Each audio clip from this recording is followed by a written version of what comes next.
होता है क्या? हाँ बेटा, अब क्या ही कहें, तेरे ससुराल वालों ने तेरे साथ बिल्कुल भी अच्छा नहीं किया है। क्या हुआ माँ जी, आप लोग इतने दुखी क्यों लग रहे हैं? कोई प्रॉब्लम है क्या?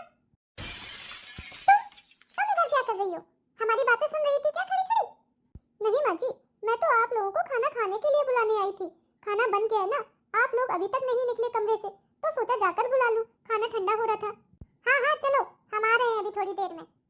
क्या हुआ माँ जी, बताओ, कोई प्रॉब्लम है क्या? बहू, तुम्हारा काम रसोई का काम करना है, तो अपनी जिम्मेदारियां रसोई तक ही सीमित रखो। हमारे घर के निर्णयों में अपनी दखलंदाजी मत करो। जाओ इधर से। भाभी, तुम्हें इस घर में आए हुए अभी साल भी नहीं हुआ है और हम लोगों के काम धाम में तामझाम करने लगी हो। अरे अपने काम से काम रखो, रसोई का काम समेटो, घर के काम धाम करो, और बाकी हम लोग क्या करते हैं क्या नहीं करते हैं इस घर में तुम्हें इसको जानने की जरूरत नहीं है। तुम्हारा काम रसोई के कामों तक सीमित है, जाओ उन्हीं को निपटाओ। घर के जो भी निर्णय होंगे हम दोनों माँ बेटी मिलकर ले लेंगे, तुम्हें उसमें बीच में आने की जरूरत नहीं है। वो मैं तो कल से आप दोनों को देख रही थी कि कुछ टेंशन में है, उदास है, इसीलिए पूछ लिया। कोई ना, आप लोग खाना खाने के लिए आ जाइए। हाँ चलो, हम आ जाएंगे। हाँ, जरा अपनी बहू पर लगाम रखो, कैसी दंदनाती हुई कमरे में चली आती है, ये भी नहीं पूछती है कि कमरे में आए या ना आए। कब से खड़ी खड़ी हमारी बातों को सुन रही होंगी। अरे खाना बन गया था तो किसी को बोल के या फिर दूर से ही आवाज देके नहीं बुलवा सकती थी क्या? लेकिन नहीं, कमरे में आकर ही देखना है कि हम दोनों माँ बेटी कितना परेशान है। तू चिंता ना कर बेटा, बहू को तो मैं ठीक कर लूंगी। चल अब चलकर खाना खा ले। बताओ, सुबह से ठीक से कुछ खाया भी नहीं है, फल भी काट कर रखे तो फल भी नहीं खाए, कितनी दुबली हो गई है मेरी बेटी। माँ, खाना बना तो मैं बाद में खाऊंगी, जिस काम के लिए मैंने बोला था उस काम के लिए तुमने पिताजी से बात करी कि नहीं करी? हाँ हाँ बेटा, तू चिंता क्यों कर रही है, मैंने तेरे पिताजी से बात कर ली है। वो चौराहे वाला प्लॉट तुझे देने के लिए तैयार हो गए हैं, कह रहे थे कि आज आने दे बेटी को, फिर करा देंगे उसके नाम। वैसे भी दूसरा वाला प्लॉट तो मनोज के नाम है, तो वो भी कुछ नहीं कहेगा। हाँ माँ, जल्दी ही करा देना वो प्लॉट मेरे नाम। तुम्हें तो पता ही है मेरे ससुराल वालों ने मेरे साथ कितना बड़ा धोखा किया है। अरे पूरे शहर में हमारी 20 दुकानें हैं, 20 में से 11 दुकानें दे दी देवर जी को, हमें सिर्फ 9 दुकानें दी है। अब बताओ 9 दुकानों में खर्चा चलता है क्या? कितना किराया आता है उनका? अब आज के जमाने में कितना सारा खर्चा है। अब आप एक प्लॉट दे देंगे तो हमारे वो 10 के बराबर हो जाएगा फिर। हाँ बेटा, तुम्हारे ससुराल वालों ने तुम्हारे साथ किया तो बुरा है, पर अब चिंता मत कर, पिताजी राजी हो गए हैं तुम्हें चौराहे वाला प्लॉट देने के लिए। अब चल खाना खा ले, कुछ फल वल खा ले, देख कितनी दुबली हो गई है, नहीं तो फिर तुम्हारी भाभी आ जाएगी इधर फिर से खाना बुलाने के लिए, खाने के लिए। चलो जल्दी बाहर चलते हैं। पता नहीं ये माँ जी और दीदी इतनी परेशान क्यों हैं। जब से आई है तब से दोनों लोग एक ही कमरे में बैठी बैठी बातें कर रही हैं। खाने के लिए भी बड़ी मुश्किल से निकलती है और फटाफट से खाना खा के फिर से कमरे के अंदर चली जाती है। आखिरकार इन लोगों के बीच में चल क्या रहा है, मुझे पता करना ही पड़ेगा। कुछ पूछती हूँ तो दोनों लोग ही गुस्सा कर पड़ती है, लेकिन कुछ तो ऐसा है जो मुझसे छुपाया जा रहा है। आज ही मैं इनसे बात करूंगी। अरे बहू। जी माँ जी। बहू, तुम्हारे पास कुछ पैसे पड़े हैं क्या? हाँ माँ जी, कुछ पैसे तो हैं, पर वो किसी काम के लिए हैं। हाँ मैंने देखा था, कुछ दिन पहले तुम्हें बेटे ने 50,000 रुपए दिए थे, जरा मुझे दे दो, कुछ काम है उनको। पर माँ जी वो पैसे तो पिताजी के ऑपरेशन के लिए हैं। तो ऑपरेशन क्या आज ही हो रहा है? बाद में इकट्ठे हो जाएंगे पैसे ऑपरेशन के लिए। लाओ वो 50,000 रुपए दो, मेरी बेटी को जरूरत है। ठीक है माँ जी, देती हूँ। ये लीजिए माँ जी पैसे। हाँ लाओ।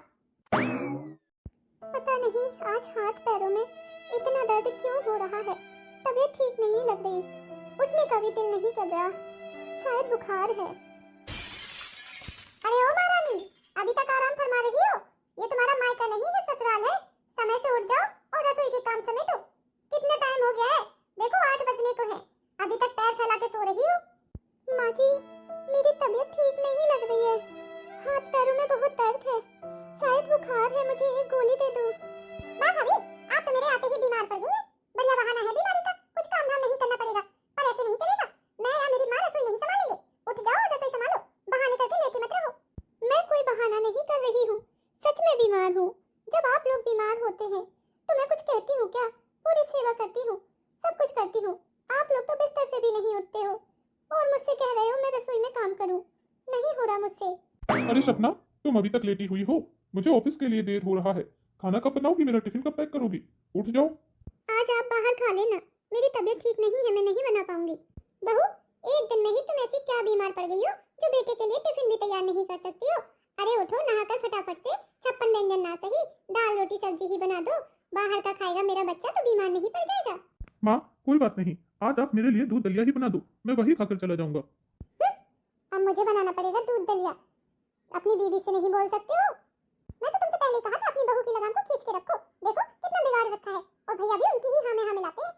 सपना, मैं तुम्हारे लिए दवाई लेकर आता हूँ, तुम उसको खाकर आराम कर लेना, तुम्हें ठीक लगेगा। ठीक है जी। दवाई खाए हुए मुझे 2 घंटे हो गए। खाली पेट दवाई खा ली थी। पेट में जलन भी हो रही है। लगता है मेरे पति भी कुछ खा पीकर ऑफिस चले गए हैं। माँ जी ने क्या बनाया पता ही नहीं चला। मुझे भी कोई देने नहीं आया। भूख भी लग रही है। रसोई में ही जाकर देखती हूँ क्या बना है। कुछ बना होगा तो ले लूंगी। माँ जी, आपने खाने में क्या बनाया? मैंने पूरी रसोई देख ली, मुझे कुछ भी नहीं मिला। बहुत भूख लग रही है। बहू, मैंने तो सुबह दूध दलिया बनाया था, वही हम सब ने खा लिया, खत्म भी हो गया। अब तुम्हारी तबीयत ठीक नहीं थी तो मुझे लगा तुम खाओगी नहीं, इसीलिए तुम्हारे लिए नहीं बनाया मैंने। क्या माँ जी, खत्म भी हो गया? मेरे लिए नहीं बनाया था।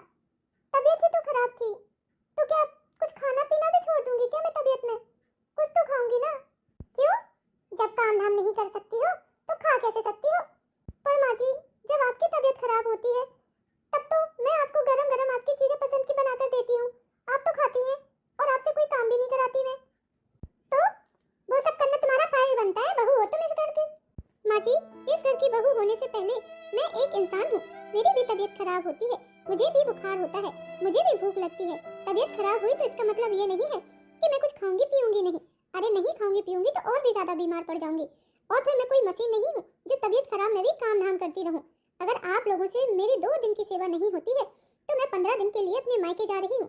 रहिए आप दोनों। जब तक मेरी तबीयत अच्छे से ठीक नहीं हो जाती है तब तक मैं वापस नहीं आऊंगी। 1 साल से मायके भी नहीं जाने दिया है। अगर मायके जाऊंगी तो घर के काम धाम कौन करेगा? अब बस बहुत हुआ, मैं जा रही हूँ मायके। रहिए आप दोनों, बनाइए खाइए। माँ रुकिए, वरना खाना कौन बनाएगा, घर के काम धाम कौन करेगा?